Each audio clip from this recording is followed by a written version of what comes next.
Hello guys, welcome back to this channel. In today's video, I'm going to show you how to obtain a gold seed and grow a garden too.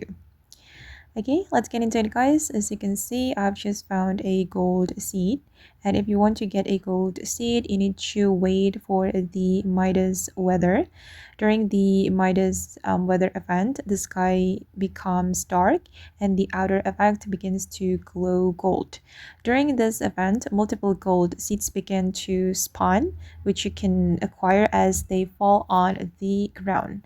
However, there's a chance you can become Midas, where you can steal plants from other players and have them become golden and receive shackles if you reach your garden. Okay, now the Midas event is over, and I'm going to show you the gold seeds I've just planted. This one is tomato, and the other one is bamboo. So the seed will be random, guys. It can be divine seed or um, prismatic seed, and so on. But yeah, it's gold.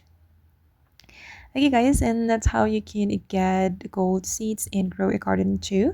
I hope this video will be useful for you guys. Thank you so much for watching, and see you in the next video.